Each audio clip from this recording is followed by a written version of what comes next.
Olá, seja bem-vindo ao programa Mundo Business. Meu nome é Ricardo Frizeira, nós estamos aqui todos os domingos às 10 horas da manhã, pautando a trajetória das lideranças que constroem o nosso PIB e falando das potencialidades do Espírito Santo. A liderança de hoje emprega mais de 18 mil pessoas, faturou 7 bilhões de reais no último ano e vendeu 33 mil carros. Hoje eu estou aqui com o Renan Kepp, presidente do Grupo Águia Branca. Renan, muito obrigado pela presença. É um prazer para mim estar aqui, Ricardo. Quando a gente fala de Grupo Águia Branca, a gente está falando de um dos maiores grupos empresariais aqui do Espírito Santo. É muito importante a gente contar a história do grupo, né? Como é que o grupo começou, de onde o grupo veio e como é que ele conseguiu se perpetuar por tanto tempo, crescendo sempre aqui no Espírito Santo. Bom, nós nascemos no Espírito Santo, né? A Colatina é a nossa terra natal, da família e da empresa. E começamos em 46, quando um tio, com orientação do avô, começou um negócio de ônibus, né? Vieram os irmãos, né? Meu pai, meus outros tios, e começaram a desenvolver nessa década aí de 40, 50 e 60 os negócios de transporte de passageiros no estado. Tiveram uma experiência em Minas Gerais, mas desenvolvemos basicamente a partir do Espírito Santo. E nas décadas seguintes fomos desenvolvendo mais ainda, indo inclusive para outros estados, né? Para Minas Gerais novamente, para Bahia. E nas décadas de 90 e 2000, nós abrimos novas frentes, né? Além dos negócios de transporte de passageiros, fomos para a área de revenda de veículos, né?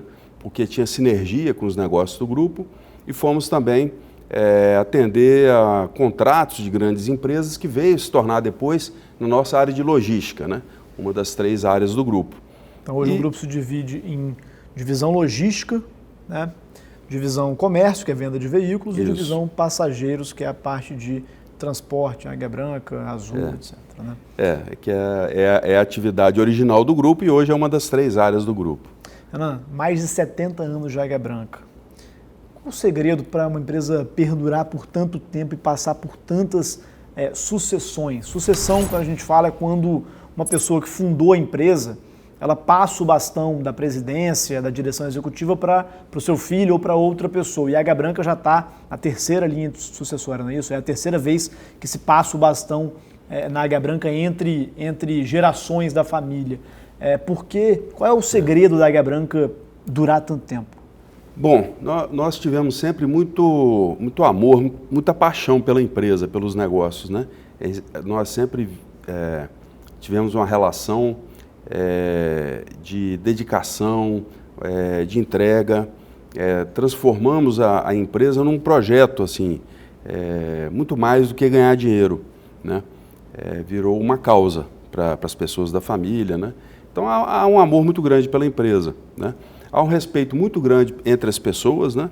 É um dos nossos valores, né? O respeito, e procuramos entender que a empresa precisava se profissionalizar, né? E que a empresa estava acima de tudo. Então desenvolvemos um processo de trabalho onde a gente buscou eficiência, tanto em atendimento ao cliente como em resultados, mas sobretudo uma boa organização para que a empresa pudesse ir adiante, né? Nós sempre pensamos no longo prazo na empresa, nunca tivemos cabeça de curto prazo. E dessa forma a gente geriu inclusive a governança da empresa, as relações, né, entre os acionistas e a relação profissional com a empresa, né? E através daí nós fomos construindo o caminho para esses 75 anos, né, que nós vamos fazer em 2021, foi construído dessa forma, entre outras, né? Renan, Águia Branca é uma referência a nível Brasil de governança. Governança é basicamente o modo como se estrutura a empresa, a gestão da empresa, a sucessão, o acordo de acionistas, como que os sócios estão dispostos, qual o papel que os sócios vão exercer. A Águia Branca é referência disso em todo lugar que a gente vai no Brasil. Falar de sucessão familiar, vem o nome Águia Branca. Qual que foi o segredo aí, ou a virada de chave que fez com que a empresa conseguisse chegar a um nível tão elevado de governança? Essa construção ela foi sendo feita em camadas, né? Ela não foi feita de uma vez só. como eu falei, assim, em primeiro lugar, a gente sempre se preocupou em ter uma empresa muito eficiente, muito profissional, uma empresa que entregasse bons resultados em todos os sentidos, né? Inclusive para a sociedade, para a comunidade, né? Além dos acionistas e dos clientes. E em um determinado momento, a gente entendeu que a gente precisava dar uma organizada na governança. No início, você tinha uma empresa, que era a Aviação Águia Branca, que era como se fosse a controladora do grupo. E com o tempo a gente entendeu que a gente precisava separar um pouco as coisas. Criamos a Águia Branca Participações, que é a empresa holding, e fomos construindo, né, todo um processo de organização de time, né, de diretoria, de conselhos, e botamos a empresa para funcionar nesse processo. Recentemente, há uns 6 anos atrás, fizemos uma nova rodada, onde nós revisitamos tudo, sempre com boas consultorias. Desde lá de trás, um outro mérito dos fundadores foi sempre se assessorar com bons profissionais, sempre procurar o conhecimento onde ele estivesse. E a gente continua fazendo isso. Então, recentemente revisitamos a nossa governança, fizemos mais alguns ajustes e dessa forma nós estamos conseguindo uma boa caminhada. Eu acho que nós temos uma governança bem profissional. Nós temos a VIX, por exemplo, que é padrão Novo Mercado da B3, né, da B3, já há Novo muito Mercado tempo. é um padrão de governança, basicamente é um selo da B3, que é a Bolsa Brasileira, para aquelas empresas que se organizam melhor, né? Então a B3 vai lá e dá esse selo de Novo Mercado, no qual a VIX se encontra. Que é uma das empresas do grupo, as outras seguem o mesmo modelo, o próprio conselho do grupo, né, tem também todo o seu processo muito bem estabelecido, e isso vai nos permitindo trabalhar de uma forma organizada, mas sempre procuramos também ter uma governança que funciona bem, que responda rápido, que consiga enxergar os desafios e entregar a resposta rápido para a empresa. Então, eu acho que nós temos uma boa governança, não só porque ela é formal e é organizada, mas porque ela funciona bem. Renan, esse ano de crise, um ano muito difícil, em especial para o setor de transporte. Vocês são sócios da Azul Linhas Aéreas, a empresa de aviação, que foi uma empresa seriamente impactada pelo Covid. Como foi a reação do grupo, que atua muito com transporte, a essa crise, onde as pessoas não podiam viajar, basicamente? No primeiro momento, assim, o impacto foi geral, né? A gente nem sabia de fato o que seria mais ou menos impactado, mas logo, com pouco tempo, a gente conseguiu enxergar que realmente o transporte de passageiros, tanto aéreo quanto rodoviário, seria fortemente impactado, né? Os números do aéreo e do rodoviário foram muito parecidos, os números dos impactos, né? Nós começamos um março, vida normal, começamos um abril com uma operação de cerca de 15% só do normal, uma redução de 85%. Isso aconteceu no aéreo e aconteceu no rodoviário, não só na Azul, em todas as companhias aéreas, em todo o setor de aviação do Brasil e do mundo, né? Mas no Brasil foi assim também, e no setor rodoviário também. Não foi um impacto localizado, e foi geral. E, bom, na Azul, é uma empresa muito sólida, muito organizada, com excelente governança também, excelente time, né? Fomos lidando com os desafios, né? Os times apoiaram muito, né? A empresa fez uma gestão da força de trabalho muito bacana, assim, com muita iniciativa dos colaboradores da Azul. Eles foram muito bacanas, assim, houve um nível de foi uma ação muito voluntária da equipe, tentando preservar a empresa. A empresa passou por isso tudo, teve que renegociar seus contratos e tudo, e conseguiu fazer, né? Chegamos agora em novembro, estamos inaugurando uma malha já de 600 voos, mais de 600 voos diários, que o normal era 900, né? Caímos para menos de 100 voos, cerca de 85 voos no primeiro momento. Estamos voltando a 600 voos, a empresa está bem, está estruturada, está capitalizada, conseguiu atravessar bem e vai em frente. Renan, agora, alguns setores, pelo contrário, reagiram positivamente à crise, né? Que setores foram esses?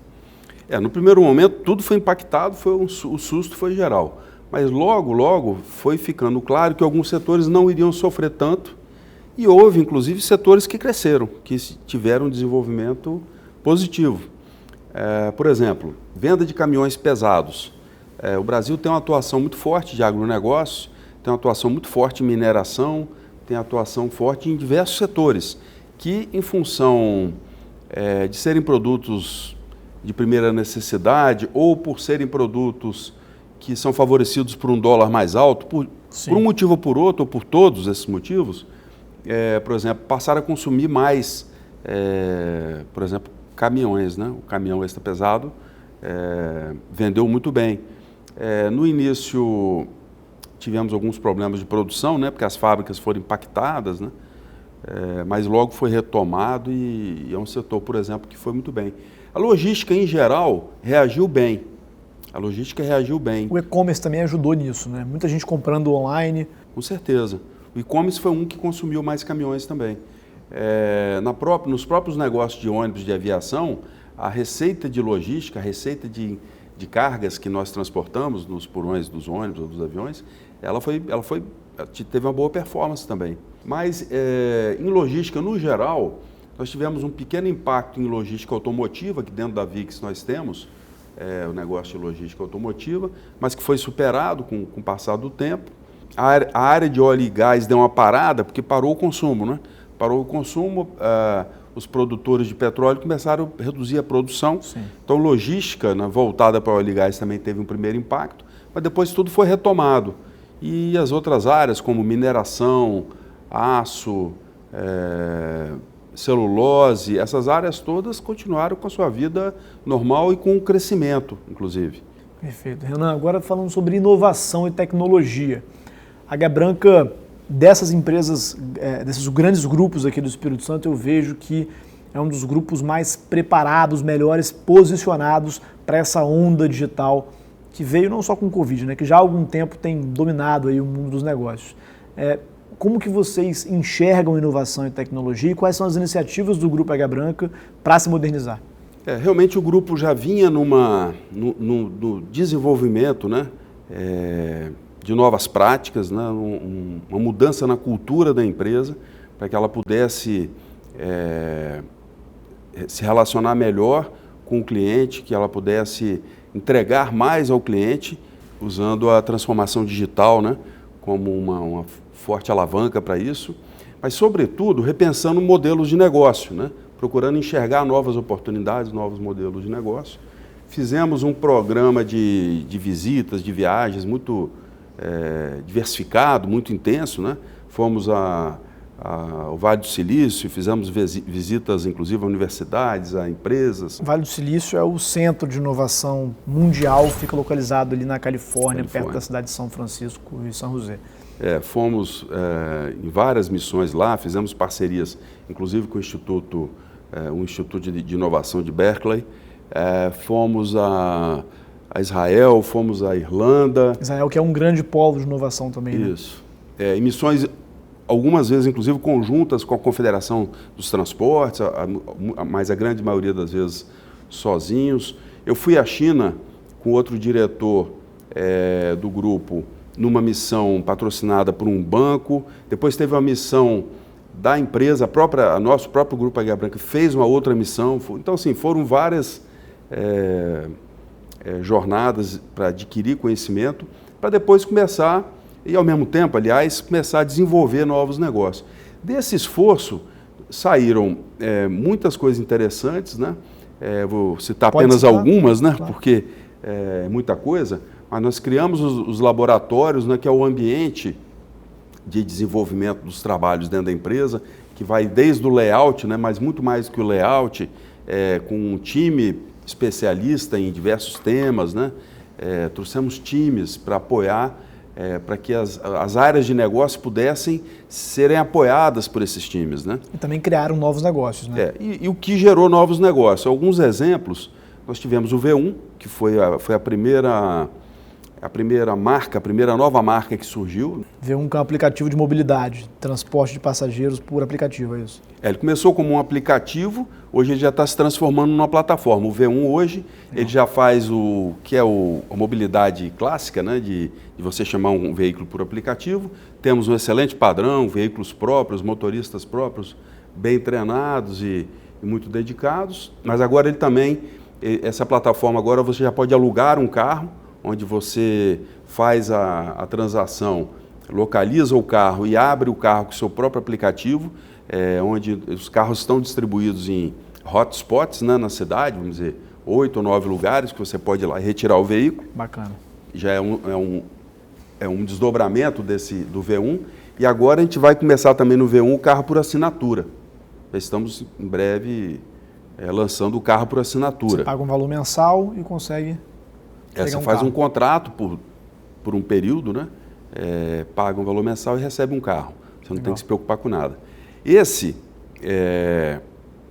especificamente, é um outro negócio também que foi lançado. Dentro da nossa área de revendas, foi lançado um produto especializado nisso, que é o Gol Drive.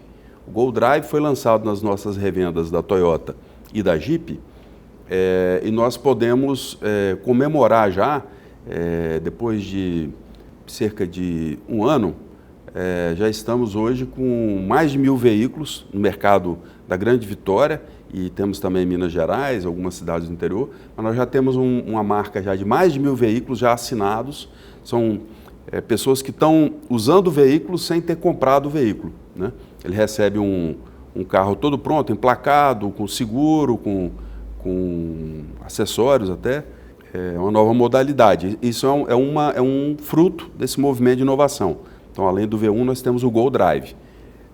Nós tivemos também a oportunidade de estudar novos negócios na área de passageiros e lançamos, na Águia Branca, lançamos um novo produto, que está virando praticamente uma nova empresa de ônibus, né? Que é o Águia Flex, né? É um transporte rodoviário de passageiros que funciona dentro da legislação, né? Ele é um transporte por aplicativo, mas ele é legal, né? E está fazendo o maior sucesso, né? Hoje ele compete com o próprio serviço da Águia Branca, ele está brigando pelo mercado com a própria empresa, né? Ele tem uma gestão específica, ele tem uma pegada diferente. Então, são experiências que vieram dessa iniciativa, né? De fazer não só transformação digital, mas fazer novas estruturas de negócio. Renan, a Águia Branca está com uma reserva ambiental Águia Branca em Vargem Alta. Por que isso? Bom, nós acreditamos que uma empresa tem que ir além do seu negócio, né? Nós não podemos fazer só o que está no cercado do nosso negócio, nós temos que fazer algo mais. Sempre procuramos nos envolver, aliás, com outras causas, né, de interesse da sociedade. Essa foi uma excelente oportunidade. Nós tínhamos essa propriedade, nós tínhamos adquirido essa propriedade em 2007, enxergamos o potencial dela, é um lugar belíssimo, de natureza muito preservada, ela entre matas primárias, né, ou em estado avançado de regeneração, ela tem mais de 94%, quer dizer, é um patrimônio totalmente preservado.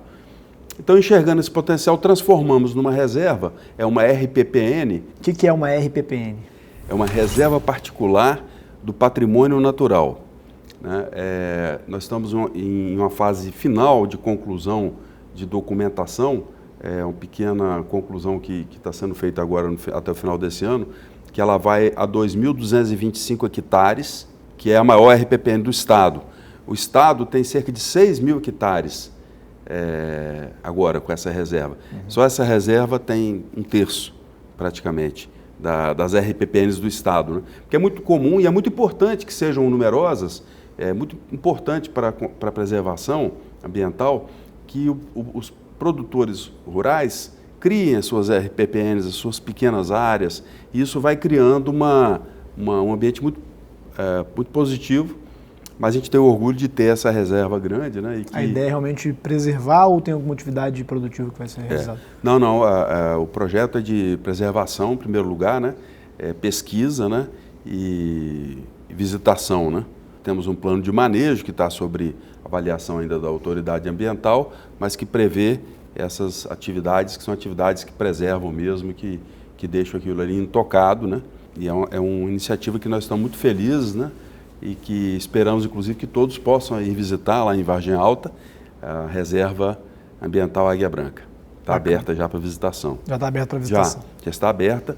Ela tem um planejamento de 3 trilhas, 2 já estão funcionando, operacionais, né? São visitas com hora marcada, são visitas guiadas, né? Legal. E muito bacana. Renan, agora, para o ano de 2021, quais são os planos do grupo? Bom, nós estamos otimistas, né? Achamos que o pior já passou e que realmente nós vamos voltar a um período de crescimento, um período de gerar emprego, gerar novos negócios, né? Nós temos esses que eu citei na área de inovação, mas nós temos muita coisa sendo construída, mesmo nos negócios tradicionais da empresa, né? Tanto na rede de revendas, nós temos o desejo de crescer, de ocupar novas praças. No transporte rodoviário de passageiros, nós temos um lançamento para fazer, além do Águia Flex, nós temos uma empresa planejada para o ano que vem, que é uma empresa voltada para eventos, no transporte de eventos, ou mesmo para que você organize a sua própria viagem com a família. É um negócio muito bacana, todo digital, mas esse a gente vai ter que esperar um pouquinho para anunciar, não lançar na hora certa. Na área de logística, nós temos um potencial enorme de crescimento.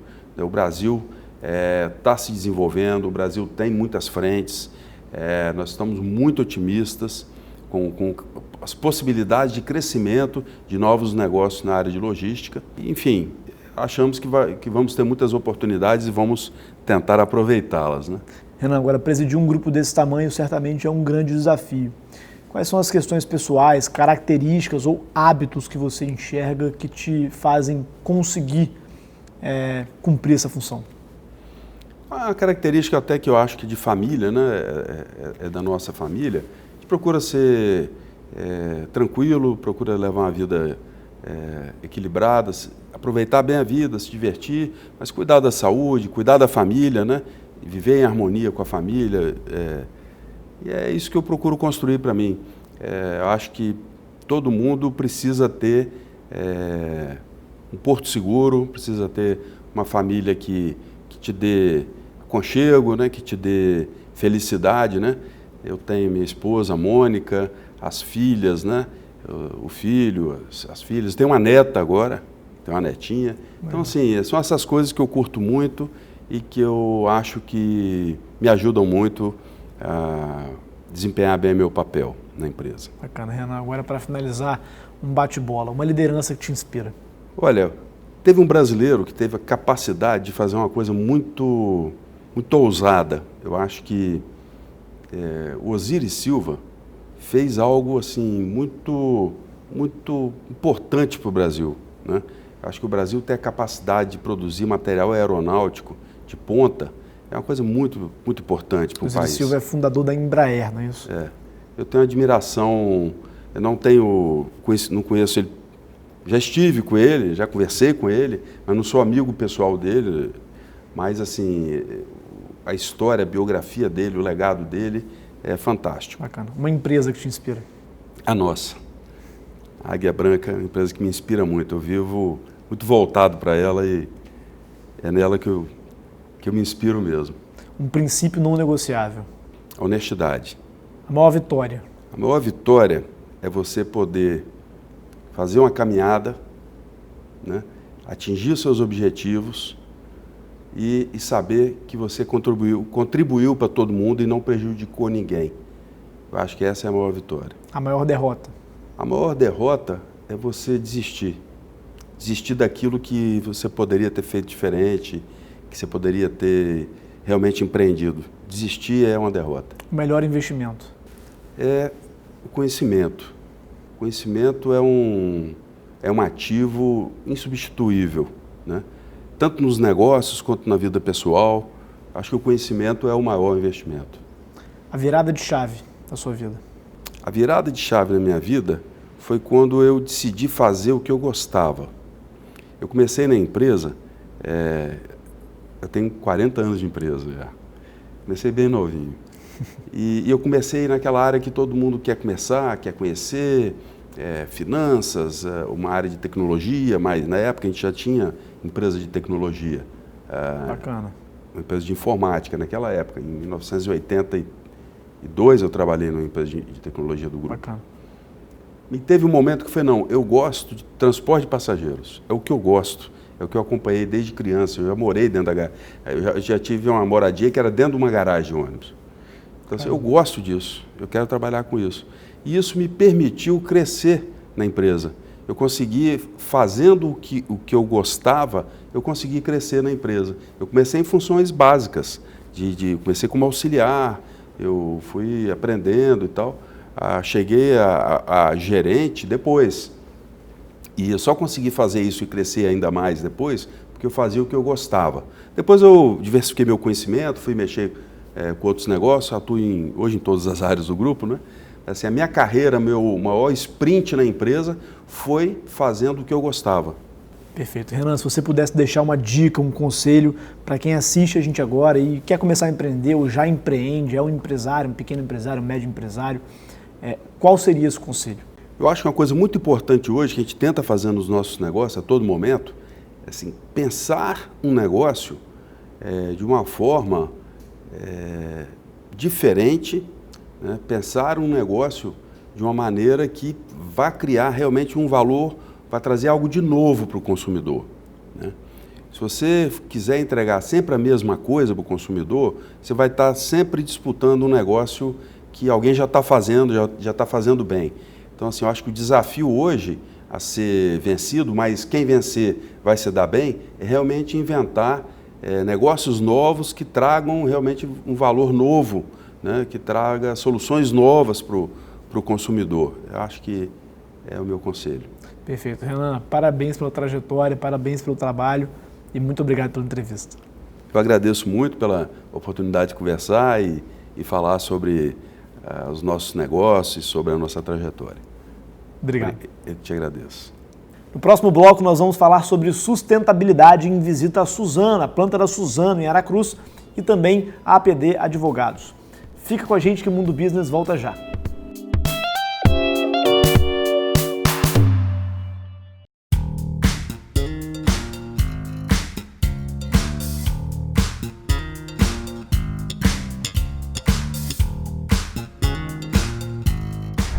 A sustentabilidade é um tema em evidência. Recentemente, o maior fundo de investimentos do mundo, a BlackRock, com 7 trilhões de dólares sob gestão, anunciou que não vai mais investir em empresas sujas, se limitando a alocar capital naquelas empresas que respeitam o acrônimo ESG, que em inglês significa Environmental, Social and Governance.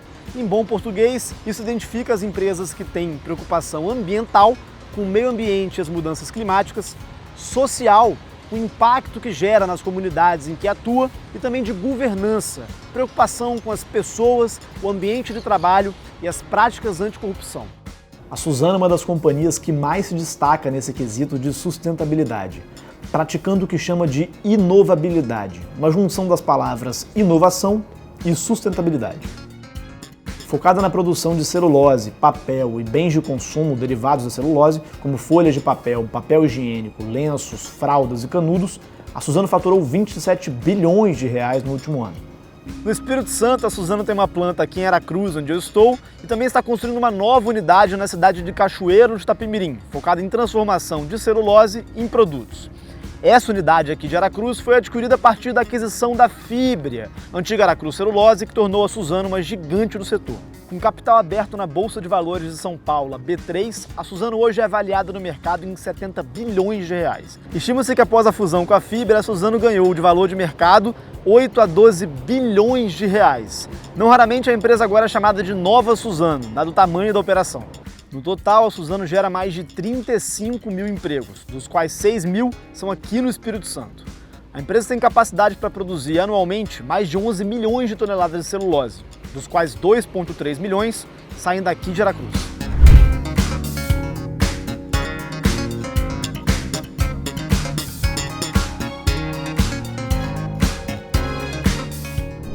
Fabrício, essa planta aqui em Aracruz foi adquirida a partir da fusão da Suzano com a Fibria. Quais foram os ganhos de sinergia com essa fusão? Nós tivemos diversos ganhos de sinergia, mas eu destacaria entre os principais aí a sinergia logística. Falando da logística florestal, por exemplo, a gente conseguiu reduzir significativamente o raio médio para o transporte de madeira aqui para a unidade, que é um dos principais custos do nosso negócio. E com isso a gente vem conseguindo reduzir e elevar a competitividade do nosso negócio. Mas tivemos sinergias na logística industrial, sinergia comercial com clientes, tínhamos diversos clientes diferentes. Eu destacaria também uma outra sinergia que é o conhecimento, né, das pessoas nas duas empresas. Essa fusão, essa junção está trazendo mais ainda conhecimento e, consequentemente, uma competitividade muito grande para o nosso negócio. O que é produzido aqui nessa planta em específico? Hoje a gente produz basicamente celulose de mercado, que vai para a América do Norte, para a Ásia ou Europa. Uma das maiores plantas da Suzano no Brasil, Aracruz, correto? Exatamente. A gente tem um site aqui complexo, com 3 fábricas, é um dos maiores sites da Suzano. Quantas pessoas estão empregadas aqui diretamente? Hoje a gente tem diretamente como empregados próprios em torno de 1.660 colaboradores e terceiros em torno de 1.100 terceiros, num total de diretos então de 2.700, chegando a quase 2.800 colaboradores diretos. Com relação à fábrica de Cachoeiro, né? Vocês estão construindo uma fábrica em Cachoeiro, o que vai ser feito lá? Lá vai ser uma fábrica de conversão que vai produzir papel higiênico, né? Então a gente deve iniciar essa produção lá com a capacidade anual de 30 mil toneladas ano de papel higiênico. Há previsão de expansão para essa planta aqui em Aracruz? Na unidade, por enquanto, não temos previsão de expansão. Essa unidade ela tem uma vocação muito grande para desenvolvimento de novos produtos e possivelmente novos negócios adjacentes à nossa unidade. A princípio não estamos estudando uma expansão, mas são ganhos de produtividade ano a ano, mas provavelmente fortalecendo, trazendo negócios que venham agregar valor para o negócio principal, que é a celulose. Fabrício, com relação à energia que é utilizada aqui nessa planta, é renovável? Nós produzimos 100% de energia renovável. É uma energia que vem basicamente da lignina, que é um polímero presente na madeira do eucalipto. Essa é a principal fonte. Esse polímero extraído, ele vai para as nossas caldeiras de recuperação química, onde a gente queima esse polímero e gera vapor e energia. E também temos uma outra fonte, que é a biomassa, que é a casca do eucalipto também, e os resíduos da picagem do eucalipto, que a gente chama de biomassa. Essa biomassa também é queimada nas caldeiras de auxiliares, gerando vapor e energia também. Fabrício, com relação às pessoas, né? Como é que vocês cuidam das pessoas aqui na Suzano, tanto na parte industrial, com segurança do trabalho, como no ambiente corporativo? Obviamente a gente tem programas para redução de acidentes, a nossa meta sempre é acidente zero, então temos programas fortes para desenvolver o comportamento seguro, trazer mais qualidade de vida para as pessoas, mas também temos alguns programas, como o programa Cuidar, né? E um exemplo de uma iniciativa que nós temos na Suzano hoje, e você pode ver por aqui, a gente tem desenvolvido ambientes totalmente abertos, clean, modernos, super confortáveis, sem aquela visão tradicional da indústria, de departamentos, salas, onde as pessoas têm acesso a todos, ao líder, aos seus liderados, no mesmo ambiente. Isso traz, além do conforto, uma sensação de que todos são empoderados e trabalham de uma forma horizontal. Esse é um programa muito interessante que a gente chama de Juntos e Misturados aqui na Suzano. Bacana. Com relação específica à segurança do trabalho na planta industrial, como é que vocês fazem para conseguir reduzir o risco de acidente e conseguir chegar ao acidente zero? A gente desenvolve programas principalmente para o comportamento. O exemplo do programa Cuidar é onde a gente estimula as pessoas a cuidar de si, cuidar do próximo e deixar ser cuidado. Então esse é um programa que está em andamento aqui e a gente está colhendo excelentes resultados agora, nesse momento. Saímos da planta industrial de Aracruz e vamos até Vitória, no ponto de apoio da Suzano, conversar com Brenda Nascimento, coordenadora de comunicação e marca da Suzano. Brenda, a Suzano possui metas específicas relacionadas à questão ambiental, não é isso? Que metas são essas? Nós ambientalmente já estamos bem à frente até do nosso tempo, eu ouso dizer. Hoje, 40% da nossa área total é uma área de mata conservada, ou seja, uma área que não é usada para a produção, e além disso nós temos algumas metas aí de longo prazo até 2030 para melhorar ainda mais essa questão do clima, essa questão do meio ambiente. Entre elas, a gente tem uma meta que é de remover 40 milhões de toneladas de carbono da atmosfera para sermos ainda mais positivos para o clima. E uma curiosidade, qual que é a diferença em relação à maior parte das empresas? A maior parte das empresas, elas não conseguem capturar o carbono, né? Se você for ver as metas de outras empresas, ela é de ser carbono zero, ou seja, de estar neutra. A gente vai um pouco além disso. Nós somos carbono zero e pelo nosso negócio, as nossas florestas de eucalipto, elas nos permitem fazer uma captação de gás carbônico. Então a gente consegue, além do não emitir, ainda captar. Com relação à questão da inovabilidade, esse conceito que é juntar inovação com sustentabilidade. E é um princípio muito forte em vocês, em todas as conversas que eu tive com vocês, eu percebi que sempre surgiu essa questão da inovabilidade. O que é esse conceito e como que ele é aplicado na prática na Suzano? Bom, Ricardo, se a gente for falar de inovabilidade, que realmente é um conceito bem interessante, né? Eu confesso que quando eu entrei na empresa, eu achei, bom, essa palavra tá errada, né? Mas não, na verdade é a sustentabilidade junto à inovação. Então, como que a gente vai fazer isso? O nosso objetivo é reduzir ao máximo o uso de produtos produzidos a partir do plástico ou outros derivados do petróleo. Hoje nós temos 3 formas de fazer isso na Suzano. Uma delas é produtos que a gente usa muito no nosso dia a dia, por exemplo, o canudo ou o copo. Nós temos em nossa linha de produtos, e aí junto a alguns parceiros, o copo, que é o Blue Cup, que ele não é produzido de plástico, ele é um copo de papel, e da mesma forma tem o canudo, que é o Loop, que também é um canudo de papel, né, que são itens muito usados aí no consumo de bebidas e que levam anos para se decompor. Então, quando a gente substitui isso por papel, a gente tem um nível de decomposição, um volume muito menor. Uma outra forma, Ricardo, que a gente consegue fazer isso é por meio da junção aí da fibra de celulose ao plástico, né, que são os biocompósitos. O biocompósito, o que ele me permite? Ele me permite, com essa junção, reduzir o uso de produtos à base de petróleo em indústria, por exemplo, como automotiva, de embalagem e bens de consumo. E a terceira forma é no mercado têxtil, né? A gente consegue aí utilizar a celulose como uma matéria-prima, digamos assim, para o mercado têxtil, para o mercado de cosméticos. Essa é uma tecnologia que é desenvolvida por uma empresa finlandesa chamada Spinnova, na qual nós investimos. Brenda, agora ao longo desse programa a gente veio falando do ESG, né, que são as empresas que respeitam o meio ambiente, respeitam a sociedade, as comunidades, respeitam boas práticas de governança corporativa ou de gestão. E nesse último pilar, conversando com vocês, eu percebi que vocês têm um zelo especial à diversidade dentro da empresa, a diversidade nas contratações. Quais são as metas e políticas da Suzano para garantir que mulheres e negros estejam presentes no corpo da empresa? Ricardo, assim, para mim como mulher também é um grande orgulho poder dar essa notícia, né, poder tornar isso público. Este ano a Suzano assinou um importante acordo, que é uma iniciativa da ONU Mulheres, que é o Princípio de Empoderamento das Mulheres. E com isso a gente assume alguns compromissos que também estão nas nossas metas de longo prazo, que são, até 2025, nós termos 30% de mulheres em cargos de gestão e também 30% de negros. Dentro da empresa nós temos um programa que é o Plural, né, que incentiva aí todos esses grupos, né, esses grupos minorizados que a gente chama. Então, assim, como que a gente vai fazer essa conscientização dentro do ambiente interno e que perpassa para o ambiente externo? Então, dentro desse grupo de trabalho, a gente tem aí não só negros, LGBTI+, mas temos também gerações, temos também as pessoas com deficiências, e essa também é uma das metas de longo prazo da empresa, que é até 2025 a gente garantir um ambiente 100% inclusivo, 100% acessível e zero preconceito para esses públicos LGBTI+, e também para as pessoas com deficiência.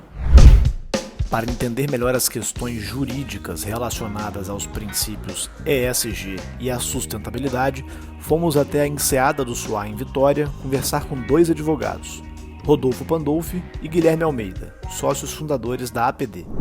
Guilherme, as leis brasileiras suportam, apoiam aquelas empresas e empresários que adotam essas boas práticas ESG, que a gente está falando aqui no programa, né?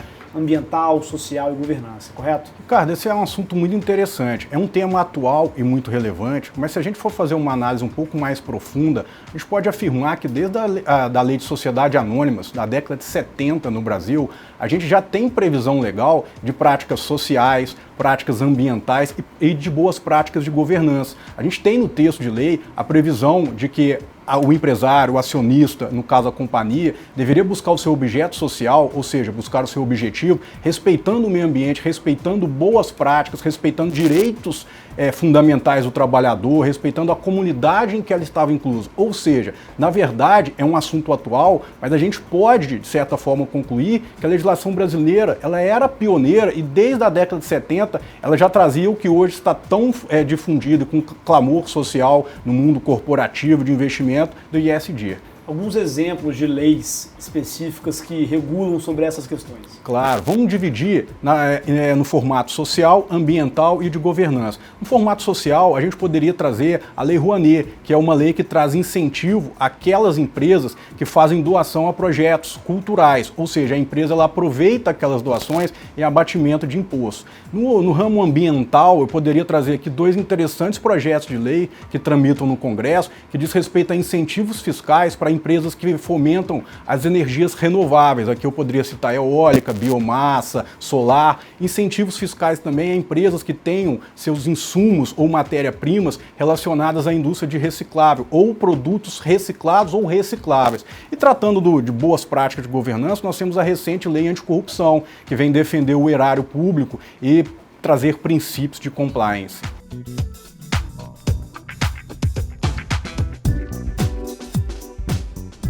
Rodolfo, nos últimos anos, a gente viu, depois de uma série de questões envolvendo a relação de empresas privadas com o governo, a gente viu um aumento no número de leis anticorrupção e também na aplicação, na aplicabilidade, que é chamada de enforcement em inglês, dessas leis.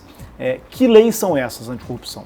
Pois é, Ricardo, de 2013 para cá, nós tivemos o advento de inúmeras leis que trouxeram para o ordenamento jurídico brasileiro alguns conceitos voltados para o compliance. O que é o compliance? Explica para o nosso telespectador. O compliance nada mais é do que você agir de acordo com uma determinada regra, um determinado ordenamento. É um conceito resgatado do direito americano e que hoje em dia, com o advento da própria lei anticorrupção, da lei de repressão à lavagem de dinheiro, a própria lei geral de proteção de dados, esse conceito ganha cada vez mais difusão dentro da legislação brasileira. Realmente o tema compliance se popularizou. Nada mais é do que uma empresa conseguir estar em conformidade, e daí vem o nome compliance, em conformidade com as leis vigentes no país, é isso? Exatamente, Ricardo. E justamente em razão dessa conformidade, nós temos enxergado cada vez mais empresas que se preocupam com as questões ESG, trabalhando esses conceitos internamente e também exigindo que isso seja trabalhado pelos seus colaboradores, pelos seus prestadores de serviços, fornecedores, acionistas e por aí vai. Como vimos, a Suzano é uma gigante global do setor de celulose e papel. Mas isso não basta. A empresa está na vanguarda da sustentabilidade e da inovação. Por isso, se esforça em definir objetivos estratégicos em torno desse conceito. Além disso, se preocupa com a inclusão e a diversidade do seu time e com o impacto social que gera nas comunidades. Esses pilares mostram que a Suzano é, de longe, uma das companhias do Brasil em melhor posição para enfrentar os desafios desse século em torno do conceito de ESG, respeito ao meio ambiente, à sociedade e às boas práticas de governança e gestão, que falamos no início dessa entrevista. Por isso, a Suzano merece o nosso e o seu parabéns. No próximo bloco, eu entrevisto o presidente do conselho da Apex Partners, Fernando Sinelli. Fique aí que Mundo Business volta já.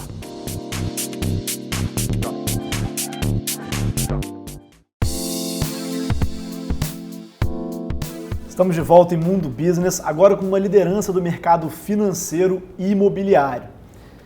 Sob seus cuidados, ele tem 1,2 bilhão de reais e também 500 milhões de reais sendo investidos aqui no Espírito Santo, no mercado imobiliário e em startups até o ano de 2022, gerando 6 mil empregos diretos e indiretos. Hoje eu estou aqui com Fernando Antônio Cunicinelli, fundador e presidente do Conselho da Apex Partners. Fernando, obrigado pela presença. Muito obrigado, Ricardo. É um prazer estar aqui no Mundo Business, né, representando a nossa empresa, podendo falar um pouco da minha trajetória. O programa Mundo Business que tem sido um destaque aqui no Espírito Santo ao apresentar as principais lideranças capixabas que têm ajudado a transformar o nosso estado para melhor a partir do capitalismo, a partir da liberdade e a partir principalmente da geração de empregos. Perfeito. Muito obrigado. Prazer todo meu. Fernando, você começou no mercado imobiliário, é isso, né? Comecei minha carreira com 17 anos no mercado imobiliário, quando, logo que eu concluí o ensino médio, meu irmão, que é bastante mais velho do que eu, em torno de 6 anos, já tinha construído e consolidado a sua trajetória e carreira a seguir, e o meu pai, que é incorporador no mercado imobiliário capixaba, claramente não tinha naquele momento uma sucessão. E aí eu raciocinei que seria melhor eu aprender na prática, vivenciando o dia a dia e começando de baixo, que dessa forma eu conseguiria entender os desafios que tinham dentro da construção civil e com isso tentar ajudar no nosso negócio familiar. E você atua no mercado imobiliário, logo em seguida sai e funda a Apex, que hoje é um dos maiores projetos, uma das maiores empresas no setor financeiro aqui do Espírito Santo. E você é um jovem, quantos anos você tem? 30 anos, Ricardo. Com 30 anos, como é que é gerenciar um negócio desse tamanho, Fernando? É um desafio importante, né? Acho que a base da minha carreira foi fundamental para poder encarar esse desafio, porque ao começar, primeiro dentro do departamento financeiro, na tesouraria, depois ir para a parte de ser um despachante do próprio negócio, resolvendo problemas burocráticos, até o ponto que eu fui para a obra e comecei a ter desafios e trabalhos dentro da obra. Eu tive bastante aprendizado de base, né?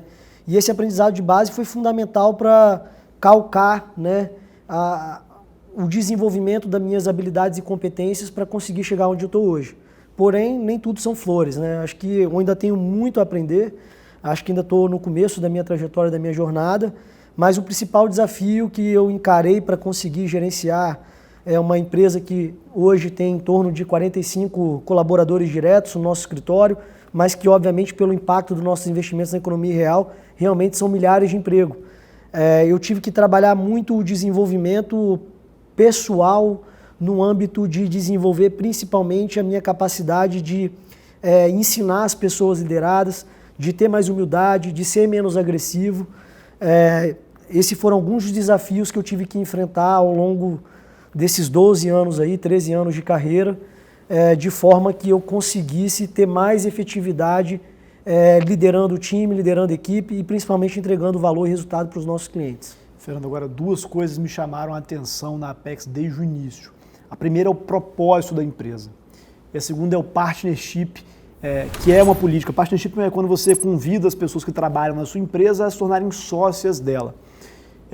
E com o partnership você percebe que o time da Apex, as pessoas que estão ali dentro, são realmente pessoas de altíssimo potencial intelectual. Perfeito, Ricardo. Começando pelo partnership, eu acredito que isso é uma filosofia de vida, né? Você compartilhar para crescer. Então, como a gente tem uma ambição de realmente contribuir para o desenvolvimento do ecossistema de serviços financeiros e mercado de capitais capixaba, que é o nosso propósito, depois eu elaboro um pouco mais sobre ele, atrair os melhores talentos disponíveis no mercado capixaba ou Brasil é fundamental. E você só consegue atrair e reter esse tipo de talento, esse tipo de pessoa, se essas pessoas se tornam seus sócios ou suas sócias, né? É fundamental você ter pessoas com visão de dono, comprometimento com o cliente, visão de longo prazo e principalmente um entendimento claro de que o resultado de curto prazo não justifica o comprometimento da visão de longo prazo da companhia. E isso só o dono, só quem é sócio realmente consegue estar alinhado e vivenciar. Então, o partnership para a gente é uma forma de a gente conseguir construir a melhor equipe do Espírito Santo dentro do mercado de capitais capixaba. E em relação ao nosso propósito, né, acho que a nossa visão ela é bem clara, né? Quando a gente observa o mercado de capitais brasileiro, você tem ele muito bem desenvolvido, né, em Rio de Janeiro e São Paulo, principalmente São Paulo, que concentram, esses dois estados Quando concentram... você fala mercado de capitais, você está falando do mercado financeiro, o mercado que ajuda a financiar e a conectar investidores com empreendedores, quem tem dinheiro com quem tem projetos, perfeito, é isso? Perfeito. Estou falando de forma ampla, tanto investimentos no mercado líquido, né, então ações, títulos e por aí vai, como também em estruturação de dívida, investimentos em economia real, empresas, Quando você fala ou no economia mercado real, imobiliário, são empresas que estão, startups, por exemplo. startups ou empresas já com porte médio, mas que estão buscando capital para poder expandir e estão buscando formas diferentes do que elas sempre encontraram disponíveis aqui numa economia como a do Espírito Santo, ou quase que em todo o restante do Brasil, à exceção de Rio e São Paulo, que é basicamente as soluções padrões dos bancões de varejo, né? Sim. São soluções que não atendem de fato à necessidade que a estrutura de capital daquele negócio precisa, que aquele empresário precisa para conseguir prosperar e com isso gerar mais impacto em empregos. O Fernando, a APEC sempre fala muito sobre desenvolver o Espírito Santo, né? Esse propósito de ajudar a desenvolver o mercado de capitais, que nada mais é do que ajudar a desenvolver a economia capixaba, dado que vocês estão financiando e viabilizando uma série de projetos. Como você enxerga hoje a maturidade da economia capixaba e o que você enxerga para o futuro do Espírito Santo? O Espírito Santo, nos últimos 20 anos, né, desde o primeiro governo Paulo Artung, depois governo Casagrande, com alguns projetos de alguns think tanks de sucesso como o Espírito Santo em Ação e o Líderes do Amanhã. Think tanks são institutos que reúnem lideranças empresariais, no caso, para discutir e debater temas relevantes sob uma perspectiva, uma determinada ótica, não é isso? Perfeito. E ajudaram a desenvolver uma visão de longo prazo dentro do Estado do Espírito Santo, que é uma das poucas exceções de sucesso no Brasil.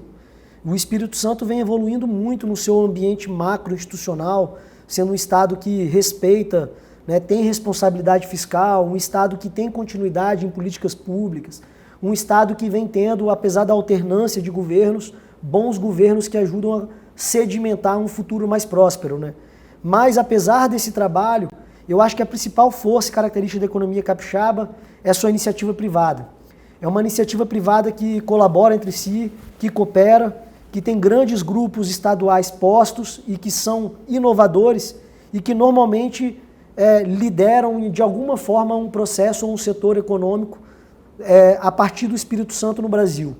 Eu enxergo que para os próximos 50 anos o Espírito Santo vai ser o estado referência no Brasil. Acho que a gente vai ser o estado com a melhor governança, com o melhor capital humano, com a melhor infraestrutura logística, e eu acho que é para isso que a gente tem que trabalhar, para ser um exemplo para o Brasil daquilo que dá certo, daquilo que tem que ser feito, e obviamente ao ser um exemplo para o Brasil, acho que o Espírito Santo vai ser capaz de fazer negócio com todos os estados brasileiros e com o mundo. Fernando, se pudesse deixar uma mensagem, um recado para o empreendedor, ou mesmo trabalhador que assiste a gente agora, qual seria? O recado que eu deixaria é ler bastante, né? Quando a gente compara, por exemplo, a média da leitura dos brasileiros com os europeus ou com os americanos, o brasileiro lê em média em torno de 2 livros por ano, enquanto na Europa e nos Estados Unidos, na média, eles leem mais de 20 livros por ano. Então eles estão na nossa frente, é por isso que eles são mais produtivos. Busque identificar aquilo que você deseja melhorar, aquilo que você está buscando e necessitando, dar um salto, entenda qual é o tipo de conhecimento que você precisa, vá atrás de livros que permita você buscar a sabedoria, ou seja, aprender com a experiência e com os erros dos outros. Leitura é primordial para você se diferenciar em relação aos seus pares. E também colocando uma dica de leitura que eu acho que é fundamental, eu colocaria A Riqueza das Nações, de Adam Smith. É um livro que mostra como que você estabelece a produtividade como fator-chave para o bem-estar e para a prosperidade, né, das nações. Perfeito, Fernando. Muito obrigado. Muito obrigado, Ricardo. É um prazer estar aqui. Mundo Business fica por aqui. No próximo domingo, às 10 horas da manhã, estaremos de volta aqui na TV Vitória, Record TV. Se você quiser acompanhar os bastidores do programa Mundo Business, as nossas gravações em tempo real, vai lá no meu Instagram, @RicardoFrizeira, ou escaneie o QR Code que está aqui no canto da tela. Muito obrigado pela sua audiência e tenha um excelente domingo. Um abraço.